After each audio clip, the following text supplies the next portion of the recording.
Olá, tudo bem? Eu sou Angélica Hellish, eu continuo aqui o nosso projeto, reassistindo e comentando e compartilhando com você a nossa série querida, né? Six Feet Under, a Sete Palmos aqui no Brasil. Lembrando que agora ela finalmente está disponível na Netflix, né? Também está em outras plataformas, como Prime Video, HBO, mas pela facilidade, né, e por ser uma série tão importante, acho que vale muito a pena voltar a falar com vocês aqui. Nesse episódio aqui a gente começa, claro, com o morto da vez, não é? É assim que a série trata essa questão de morte. Algumas diferenças haverão aí do piloto, como eu comentei, né? O piloto tinha aquelas propagandas fakes de produtos mortuários. Aqui nesse episódio já começa tendo um certo humor, obviamente pelo absurdo da cena, né? Porque a gente vai ter um cara aqui que vamos fazer um paralelo aqui com a realidade, é como se fosse um Pablo Marçal, né? O cara que é um piramideiro, né? Um golpista. Aqui a gente vai ter a morte do Charles Swanson. Depois eu vou ler para vocês o obituário. Ele tá numa festa na piscina, tá ali tentando vender para os amigos uma ideia que se entende como fraudulenta de um esquema chamado Beauty Vision, né? Onde as pessoas compram lotes, né? Para poder ter ali um empreendimento imobiliário. Enquanto isso, a esposa está conversando com as esposas dos caras e que inclusive, falam, nossa, seu marido é muito bonito, né? E ele fala, ele é um cara vencedor, tudo que ele quis na vida ele conseguiu e tal, aquele papo todo, né? Que a gente já tá conhecendo, saturado, né? De meritocracia, de você, você consegue, você pode, claro, golpeando, enganando as pessoas, né? Mas aqui essa figura, ele tá tentando fechar um negócio, Charles. E aí quando ele fala assim, é 45 mil por cada lote que você vai comprar, ele dá um mega salto assim do trampolim para a bela piscina dele, demora bastante para subir e os caras percebem que alguma coisa aconteceu. Enquanto isso, a família, David, o Keith, para falar a verdade, eles estão ali no momento aconchegados, na casa do Keith, né? Porque vamos lembrar que o David é um personagem que está no armário, né? As pessoas não sabem desse aspecto da vida dele, ele não assumiu para as pessoas que é gay, né? E ele tá tendo, na verdade, um pesadelo, porque ele sonha que tá lá abraçado, beijando o Keith, né? Naquela manhã ensolarada, e o pai tá sentado ao lado, perguntando para ele, um absurdo, né? Que é uma pergunta de quem é homofóbico, né? Pergunta quem é a mulher da relação. E ele acorda assustado, né? Para ver que o Keith não tá lá, mas o Keith também já acordou, já levantou e ele resolve meio que sair com pressa, porque ele se diz atrasado. Fala, eu tô tão atrasado, Keith, e você não me chamou e tal. Ele já sai um tanto quanto já meio balançado. E o Keith, que é um cara que diferente dele, já se assumiu, né, para as pessoas, né? E aqui, claro, vamos colocar uma questão que as pessoas saem do armário quando elas querem, né? Não quando os outros acham adequado, né? Então, se ele não acha o momento, né? Então é plenamente compreensível, né? A família dele é como é, a gente já viu, né? Também, inclusive. E aí o Keith fala para ele assim, fala, olha, à noite vai ter um evento ali nos bombeiros, né? Você vai? Aí o David até brinca, nossa, como é que eu vou negar um evento lá onde tem os bombeiros, né? Imagina, né? Que beleza. Então você vê que ali, apesar deles eles terem uma intimidade, né? É aquela relação aonde, que é um sinal de alerta, no red flag, né? Da pessoa que não te assume pra ninguém, né? Isso acontece inclusive em relações heteronormativas, né? Você tá com uma pessoa que contigo é maravilhosa, só que não te assume, não fala pras pessoas que você tá namorando e tal. Então o Keith vive essa relação com o David, né? E tal. Então você tem ali o David desesperado, que ele tinha ali um compromisso, ele tinha que estar antes no trabalho dele, que sim é a casa da família dele. A gente vai ter já um evento ali onde você vê inclusive o Nate, né? Que ele tá recebendo uma massagem de shiatsu da Brenda, né? A Brenda é massagista, né? Essa que vai ser a futura esposa do Nate. E ela tá tentando ali descobrir onde que ele está ferido, né? Ela quer tocá-lo assim, e ela toca num ponto onde ele geme e ele fala assim, ó, ela fala, alguma coisa está acontecendo, você não tá bem, né? A coisa é que na casa da família, obviamente, tudo ainda é muito tenso, né? Você vê que, claro, a Ruth, a mãe, ela continua ali cuidando da casa e tendo esse tipo de perfil, que é um perfil aparentemente subserviente, sendo que a gente sabe que não é, né? Que ela tem os estouros, né?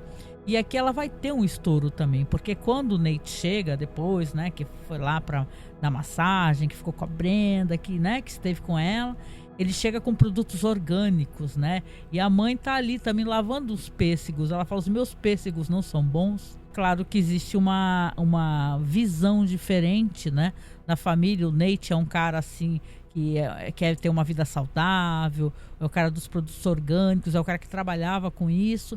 E a Ruth é aquela dona de casa assim, que não tem essa espécie de visão, né, de alimentos orgânicos. E você vê ali que quando vai haver a reunião, né, porque é para essa reunião que o David estava atrasado, com a viúva do Chandler, o morto do episódio, para combinar os preparativos, você vê que ela tá muito desestruturada, porque ele, como um bom canalha, ele enganava ela. Ela falava ela até comenta com o David, depois que ela vai descobrir que ela não tem dinheiro nenhum. No começo até, aliás, é uma questão, né, me dando aqui uma parte rápido, né, para falar para vocês como é essa indústria da morte, dos funerais nos Estados Unidos, é uma coisa muito predatória. Por quê? Porque o David, quando começa a conversar com ela, ele pergunta para ela assim, como é que o seu marido se via, né? Que tipo de carro que ele tinha. Aí ele usa isso para ele validar o valor do tipo de caixão que ele pode ofertar. Ele oferece para ela um caixão de $9.000, né? E sim, tem todo um trabalho de embalsamamento, etc e tal, mas são valores surreais, assim. As pessoas, e tem documentário sobre isso, sobre a indústria da morte, que é uma coisa absolutamente assustadora, né? E o David tá ali conversando com a viúva e ela muito chorosa, falando assim que para ela que o marido dela era muito dinâmico, né, entre aspas. E quando ela fala que ele dirigia um BMW, o maior e o mais rápido, ele recomenda esse caixão. Então é claro que ele, nesse momento, ele ainda não sabe a ausência de grana dessa cliente, né? A família também, nesse momento, claro, vai ter a questão da leitura do testamento do Nathaniel Sr., né? E a mãe aperta, né? Vamos lá, temos horário, né? Não podemos nos atrasar, né? Então a família vive mais um momento de tensão, né? Quando eles têm a leitura e vão todos, o Nate, David, a Ruth e a Claire, né? Para Ruth, obviamente, vai ficar o valor que é entregue do seguro, né? Uma parte grande ali dos bens do marido. E entre o David e o Nate vai ser rachado ali na empresa, né? A funerária da família, né? E é claro que o David fica absolutamente furioso, porque ele fala assim, caramba, como assim, né? Foi deixado para você também, porque o Nate, ele estava ausente há muitos anos da família. Ele já não fazia parte das decisões da família, não trabalhava. E sendo bem justo aqui, o David é o filho que ele fazia essa função, né? Era com quem o pai podia contar. É aquela coisa, né, meio decepcionante que o Nathaniel Sr. tinha era Fisher and Sons, né?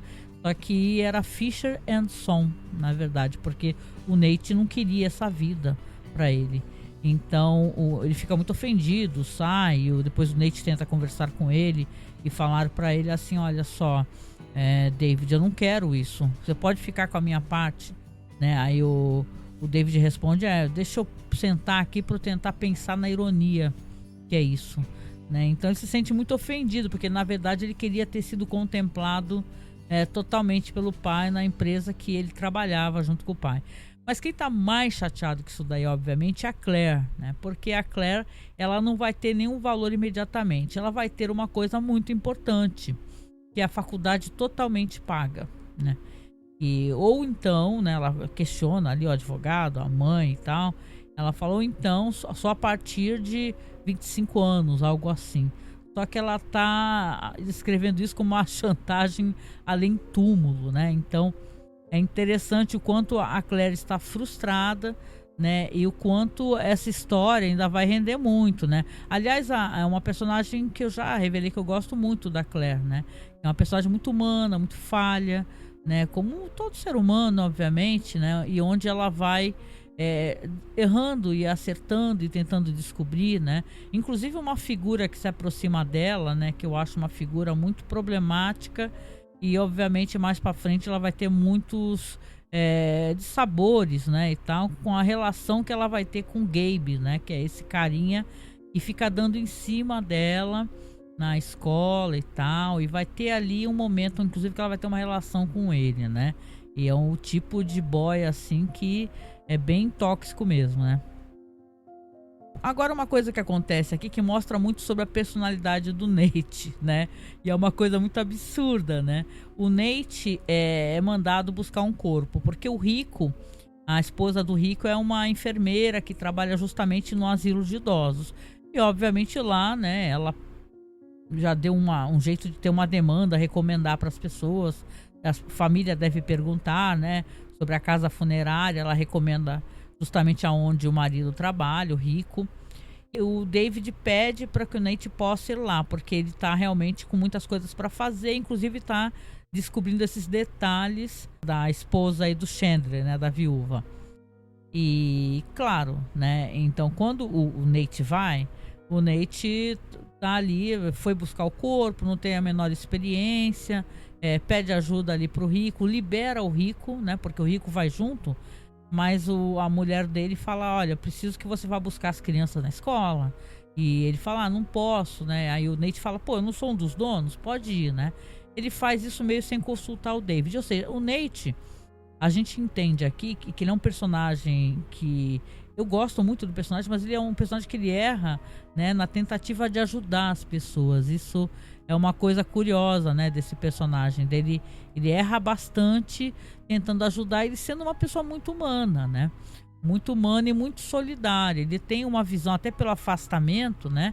Isso acontece muito nas famílias normalmente. Às vezes quem está muito próximo da gente vivendo o dia a dia tem uma proximidade muito grande, né? E o olhar às vezes de fora de uma situação é um olhar mais claro, né? Existe um certo olhar fresco, né? Nesse olhar de fora. Eu acho que o Nate tem isso dentro dessas relações que costumam ser relações que já geram um certo atrito, né? Mas quando ele vai, ele busca o corpo, né? E tal, de um senhor idoso. Tem que levar de volta, obviamente, para a funerária, porque o corpo precisa ser refrigerado. Vamos lembrar que a série se passa em Los Angeles, Califórnia, e é um calor, assim, fortíssimo. Aliás, nessas épocas aqui, se vocês procurarem notícias, o local está pegando fogo, entendeu? É uma região onde tem muitos incêndios e tal, e a gente vive agora uma época até de El Niño, né? E você vê que realmente estão sofrendo miseravelmente lá, né? E tal. Todos os alertas estão aí para quem quiser ver, né? Mas nessa questão aqui da série, você vê que o Nate tá numa ocasião de muito calor. Só que ele recebe uma ligação da Brenda, que ele sim está paquerando a Brenda. Ela fala para ele, olha, eu quero que a gente tenha o nosso primeiro encontro. Nós não tivemos, né? Porque vamos recordar, eles saíram do avião quando o Nate estava vindo, antes de saber até que o pai tinha falecido, e foram transar ali num armário de produtos de limpeza do aeroporto. Então ela fala pra ele assim, é coisa de 15 minutos. Não leva 15 minutos. A coisa é que o Nate, ele inclusive demora, né? Ele não demorou os 15 minutos. E aí quando ele tá no carro, né? Ele escuta um barulho. Eu ia morrer de medo disso. Eu até quero saber de você que tá assistindo também, né? Porque é óbvio, nosso corpo, quando a gente parte desse mundo, a gente tá cheio de ar, né? A gente tá fermentando, porque a partir do momento que você faleceu, né? Você já está se decompondo, né? Rápido ou não. O caso é que quando ele leva, tem os gases todos, né? Ele tá levando esse senhor, ele escuta um barulho sinistríssimo lá na parte de trás da Kombi, que é o senhor que tá exalando esses barulhos todos, né? E tal. Ele até fala com a Brenda, nossa, ele tá fazendo uns barulhos estranhos, né? E ela dá risada e tal. E você vê que ele vai demorar com a Brenda. Isso vai gerar problemas e mais atrito dele com o David. A Claire, como eu falei, ela tá ali sendo paquerada pelo Gabe, né? Ela tá ali e tal, ela vê que na verdade ele tá com outras cocotas lá. Até fala assim, vai lá ficar com as garotas, né? Então você vê que na verdade ele tá meio querendo... O que ele quer exatamente da Claire, né? Esse personagem, ele vai ter uma coisa interessante, esse Gabe, que ele é sim um boy nada legal pra ela, vai ser um cara que vai trazer problemas, mas ele vai ter uma escalada de sofrimento e amadurecimento muito grande, né, e tal, né? Aqui, voltando para a questão da viúva do Chandler, ela está falida, como eu falei. Essa Beauty Vision nunca foi uma empresa de verdade, era uma empresa que aplicava golpes. Ela fala, inclusive, pro David que ele ficava o tempo todo viajando, né? E ela achava que isso era uma coisa normal, que fazia parte. Só que ele ficava viajando, né? O marido, para poder fugir, né? E ela se vê ali com um bebezinho, né? Nos braços, o marido e um cara que tá devendo a Deus e o mundo, né? A Ruth vai ter uma cena aqui que é uma cena muito forte, interessante. Que a Ruth, ela vai falar pro David que não quero mais receber chamadas, eu não quero mais ter responsabilidades. Ela quer abrir mão também dessa questão da questão da empresa ali. Ela não quer mais ficar tendo que ficar às voltas com preocupações referentes à empresa funerária, né?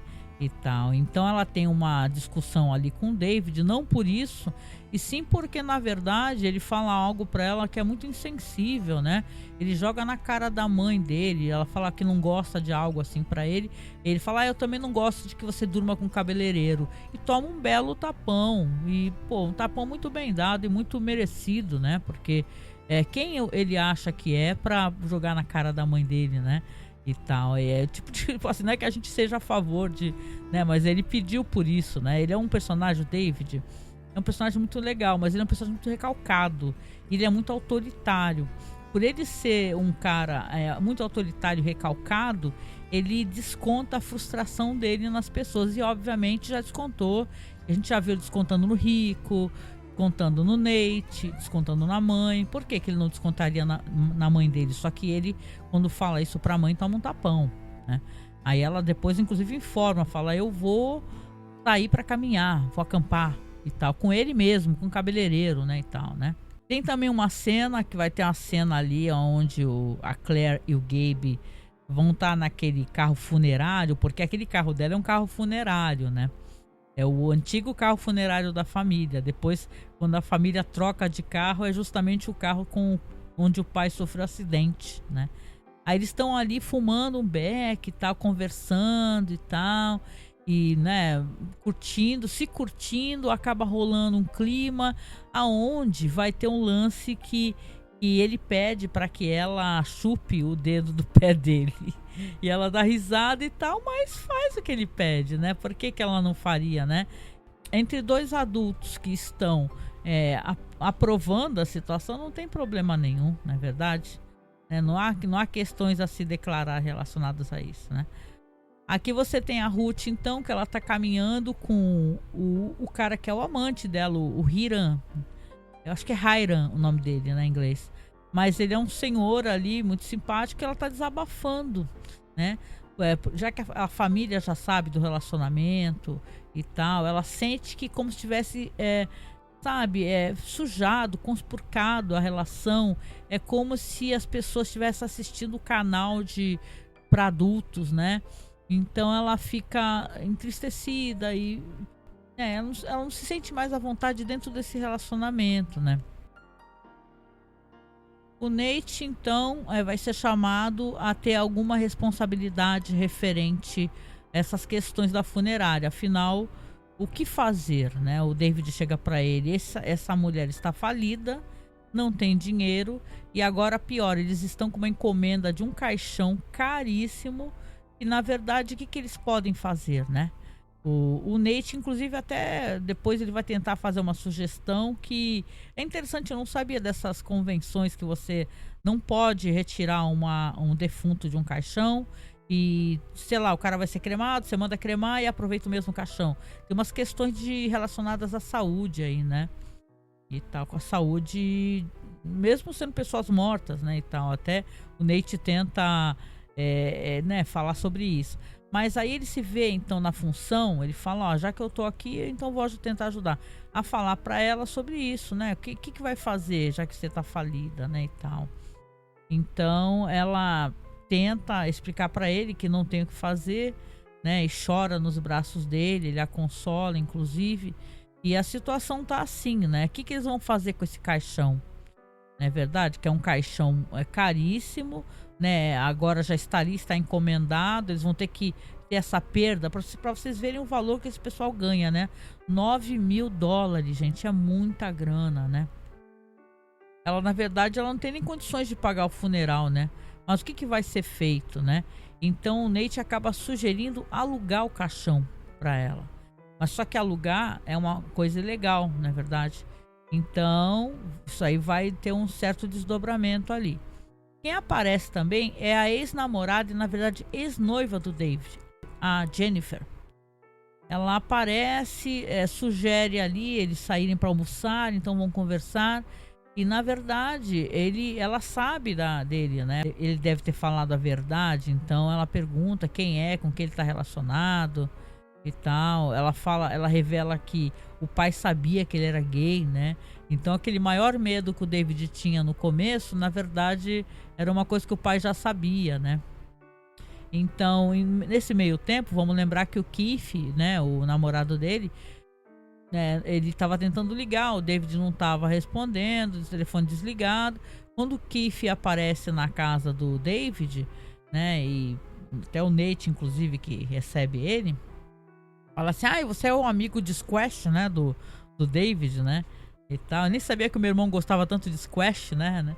Então olha a ironia disso, né? Então, na verdade, aqui o Keith, ele recebe um bolo ali do David que descobre que ele foi jantar ali com a ex-noiva, né? Então, quando o David mais tarde bêbado, né? Primeiro ele sugeriu pra Jennifer, né? Falou assim, Jennifer, vamos pra algum lugar e vamos transar até ficar inconscientes, né?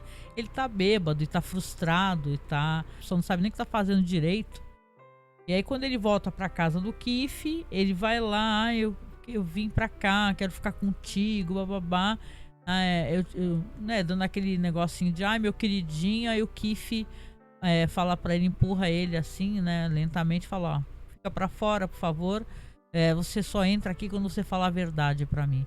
Porque ele mentiu, né? Ele tava mentindo. Ele chega mentindo, falando que ficou até tarde resolvendo coisas do trabalho. Por que ele ocultaria, né? Do Keith que foi a jantar com a ex-noiva? Ele podia falar, olha, ela quis conversar comigo e eu achei legal poder conversar com ela, desabafar com ela. Falou coisas interessantes pra mim. Então, o Keith já mostra também para que não é um cara que o David vai ficar também tentando enganar, né? Vai ter mais uma cena aqui do Nate também com a Brenda, né? E aí ele tá lá na casa dela, eles estão ali fazendo, né, um amor e tal, e vê uma tatuagem. Essa é uma cena toda muito estranha, né? Pra mostrar como a Brenda é uma personalidade estranha, né? Uma personagem esquisita. Ela tá de costas pra ele e ele vê uma tatuagem com o nome Nate logo ali na parte acima do bumbum dela, né? No cóccix, que chama, né? E ele fala, o que é isso aqui? E tal. É de um Nate que eu saí. Ele falou, não, mas não tinha essa tatuagem aqui.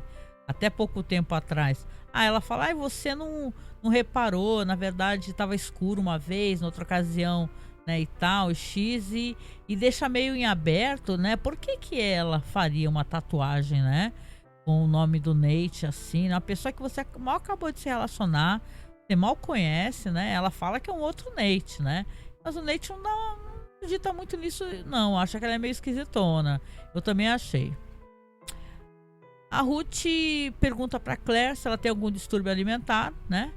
Porque ela quer as framboesas orgânicas do Nate, e ela chega, né? Aquele negócio de acordar, de levantar e tal, e vamos tomar café, não sei o que, não quero, né? Por isso que a Ruth pergunta para a filha, né? O que tá acontecendo, né? Pô, se você tiver um distúrbio alimentar, você conte para mim, né? E aí a questão do caixão, né? No episódio, né? Primeiro que obviamente tem a briga ali, né? Do Nate com o David, na verdade, porque o Nate foi um absurdo, ele demorou muito para voltar e o David falou com toda razão que, poxa, como é que você é tão irresponsável assim? Você sai para almoçar com uma pessoa morta no furgão, né? Você traz uma pessoa em decomposição pra gente, a gente talvez ainda tenha que maquiar, ainda tenha que fazer os tratamentos todos, né? Foi muito irresponsável da parte dele, né? Para vocês verem, né, como esse personagem, ele tem várias questões de ser falho, né? Que sim, as pessoas são, né? Mas é um absurdo, você não sai para almoçar, para bater papo, sem pressa, com uma pessoa morta no carro, né? Aí ele, para piorar a situação, ainda tem a questão do caixão. Quando ele sabe que o Nate tenta meio que alugar, né, e tal, e depois oferecer para, na verdade, o filho desse senhor, que ele esqueceu no carro lá, está lá, ele oferece por um valor mais barato, e ele fala assim, olha só, o David, a gente vai perder, tipo assim, em vez de $9.000, eles vão conseguir só 4.500, né? Mas fala assim, olha, o rico até fala, não pode alugar. Caixão não se aluga, né? Por questões de saúde pública. Aí ele fala, que saúde pública o quê, pô? A pessoa não tá morta? Então aqui nesse primeiro episódio tem essas questões da casa, da funerária. E tem uma coisa que é muito bonita que acontece aqui no final do episódio, né? Sim, a questão do caixão vai ficar resolvida, vai ficar ali então para esse senhor, né? O filho desse senhor compra ali o caixão, que é um caixão chiquérrimo, né? Ele não se importa, né? Por que a pessoa se importaria, né? De ficar num caixão que já esteve outra pessoa. Inclusive tem uma cena, né? Que é uma cena que eu acho muito perturbadora, né? Primeiro que tá a viúva ali do cara que faleceu com o Nate, não tem ninguém, né? Porque o cara é um golpista, né? O cara é um golpista e todo mundo tá querendo receber o seu dinheiro. Ela tá sozinha, só tá o Nate ali no velório do cara, o que morreu no começo do episódio, e ela vai tentar arrancar o relógio que tá no pulso dele, né? Quando a Ruth chega, ela vê ela tentando arrancar. Ela fala assim, eu vou tentar arrancar esse relógio porque ele não me deixou nada, eu tô aqui com uma criança no colo, um bebê, e eu não tenho dinheiro, eu não tenho condições, né? Ele me enganou o tempo todo, então meio que caiu a ficha, né? É muito frustrante isso, né? E a Ruth, nesse momento, ela até coloca novamente a mão do finado ali bonitinha no caixão, né? E tal, porque é como se agora você, né? Não há o que fazer, né? Tá tudo resolvido, né? Quando a pessoa já se foi, né? E tem uma cena muito bonita para terminar aqui o episódio, que a Brenda chega pro Nate, né, e o David, fala assim, olha, vocês me encontrem num ponto tal a tal hora, ônibus tal. Aí eles falam, não, nesse momento, porque ele tava ali discutindo com o David, né, o Nate fala, nesse momento não dá. Ela fala, não, venha porque é importante, tem que ser tal hora. Aí a gente tem ali um momento de catarse, porque ela entra com eles no ônibus, e quando ela entra, eles sentam, ela fala, foi esse ônibus aqui que atropelou seu pai. Foi esse ônibus. E aí quando ela olha e o David fala, né, não fala nada, olha pra baixo, o Nate fala, pô, isso não é brincadeira, Brenda. Aí ela fala, não é brincadeira. Aí você vê que o David foi tocado por essa situação, porque o David, desde que aconteceu isso, ele não conseguiu chorar em nenhum momento pela perda do pai dele, né?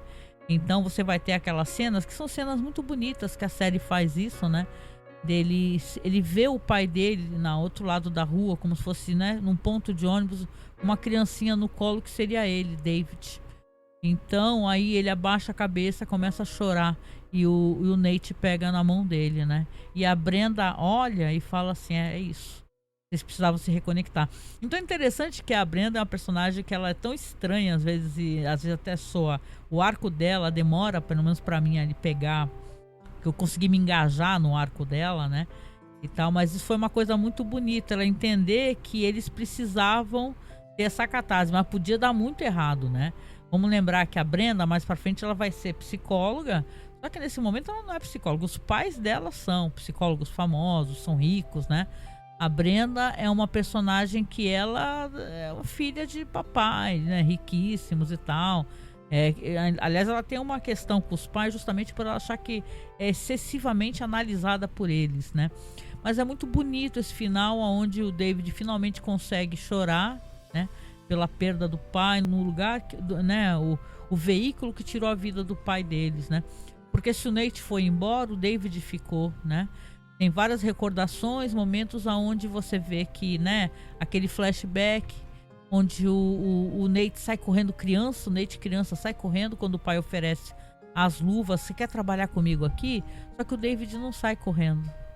O David mostra até um boneco pro pai e fala, ó aqui meu boneco.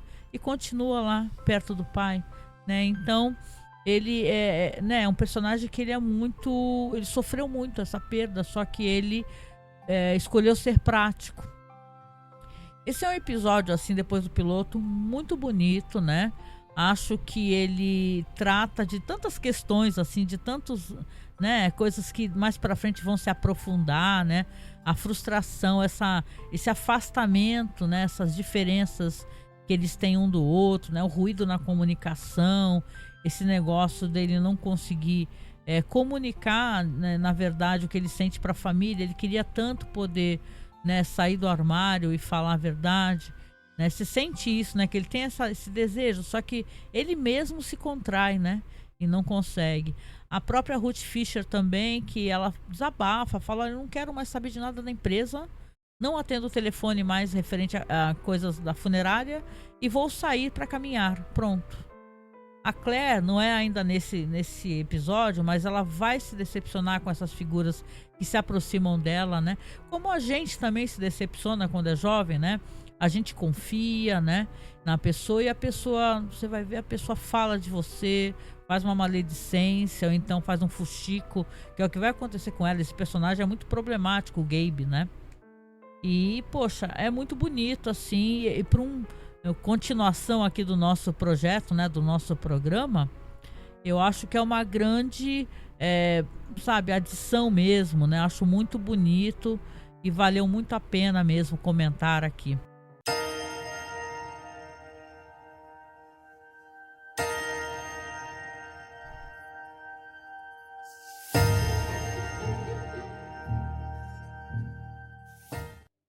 Sobre o nosso finado aqui, a pessoa que faleceu no começo do episódio, eu queria ler para você que está escutando o obituário dele. O Chandler James Swanson. Ele nasceu em 29 de julho de 67 e faleceu dia 8 de janeiro de 2001. Ele é nascido nas Palisades do Pacífico, né, em Los Angeles. Faleceu em casa em 8 de janeiro de 2001. Foi fundador da Built Vision, sistema de autogestão personalizado, com franquias em 13 estados e no Uruguai. Ele deixa sua esposa, coitada, falida, Adele, e a sua filha Hayley.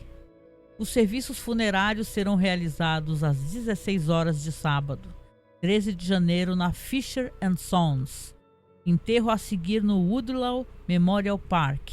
Em vez de flores, contribuições podem ser feitas ao Chandler Swanson Interment Funds na filial de Santa Mônica, no Washington Mutual Bank. Você vê, né, gente? Até no final aqui eles estão pedindo dinheirinho, né? Mas aí é pela falência da esposa. Agora eu preciso saber, né, de você que está acompanhando aqui, se você gostou, ou aonde que você está assistindo, né? Você está assistindo aonde? Na Netflix? Na HBO? Na Prime Video? Conta pra mim. Obrigada pelo feedback, já teve gente comentando que gostou do primeiro programa. Como eu falei, eu demorei um pouquinho para eu poder voltar a falar, porque para quem tá me seguindo, aliás, pode me seguir, gente, clica no link aí abaixo, né? Tenho todas as minhas redes sociais, tem meu Instagram. Meu filho entrou para a USP recentemente, aí se mudou para São Paulo e a gente fica meio atrapalhado e atarefado. E às vezes é difícil a gente continuar, né, com os nossos projetos, não tem cabeça, tem tantas preocupações, mas agora eu consegui retornar para fazer. E toda semana vai ter, eu prometo, tá bom? Eu vou sentar, vou conversar. Eu quero muito poder fazer ao vivo também, mostrar para vocês a minha face, conversar com vocês. Mas é bem prático para mim sentar e conversar e deixar aqui rolando, né, imagens como eu estou fazendo. Mas conte para mim, tá? Você que está aqui escutando ou assistindo, né? Porque também vai virar um podcast. Sim, eu falei que não ia fazer, mas me perguntaram e eu não sei dizer não, gente. Se tem algo que eu não sei, eu gosto de facilitar para as pessoas, né? Para que todos possam acessar. Não acho legal. Eu sei que as pessoas falam, ai, não, você está dividindo o público e tal. Não, mas eu acho legal. Se a pessoa quer só ouvir, não tem problema.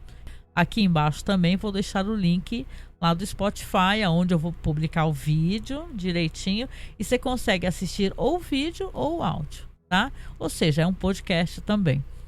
Tá certo?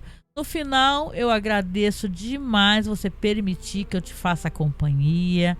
Peço para você me seguir nas redes sociais, tá? É Angélica Hellish ou então Angel Masmorra, link tá logo abaixo. Você, se puder, apoie o nosso projeto. Lembrando que o nosso podcast é um podcast de cinema alternativo. A gente fala de filmes fora da caixinha. Estamos fazendo lives aí toda quarta-feira às 9 da noite, tá? Aqui no YouTube. Por favor, apareça, tá? A última live que a gente fez foi sobre Godzilla Minus One e Avatar The Last Airbender, né? Então a gente fez um bate-papo ali, eu e o Marcos, conversamos o que a gente gostou, o que a gente não gostou e por aí vai. E por favor, se você puder, apoie o nosso projeto. O nosso projeto é um projeto que é patrocinado, ele é financiado por quem gosta do que a gente faz, né? Lembrando que o que a gente faz envolve a gente gastar os nossos recursos. Nem que esses recursos sejam a luz, né, a internet, ou você mesmo ter um computador em condições melhores para poder fazer isso. Então, por favor, ajude a gente a financiar o nosso projeto aqui. O nosso Pix é apoiomasmorra@gmail.com, ou se você quiser, faça um apoio mensal para a gente, tá? A gente tem nas plataformas Apoia-se, Colabore Aí ou Padrim, né? Você pode nos apoiar. A gente sempre pede para apoiar acima de R$10, porque as plataformas ficam com valor, né? Se você apoia com pouquinho, eles pegam praticamente, né, a maior parte para eles. Mas a gente sempre pede, prefere, se você puder, faça um Pix que vai direto para nossa conta lá, que é a conta para financiar nossos gadgets, microfone, pedestal, etc, tá? Site, né, que a gente paga mensalmente. Obrigado a todos os apoiadores e apoiadoras, tá? Não adianta a gente só pedir, a gente tem que agradecer. Então, muito, muito, muito obrigado. Você faz o nosso podcast permanecer no ar e faz a gente conseguir completar lá, que nem a gente vai fazer em agosto agora, 15 anos, né? Que é uma marca muito bonita. Com isso, eu deixo um abraço para vocês aqui, deixo sempre uma mensagem final para você refletir, tá? Memento mori. Beijo, até o próximo programa.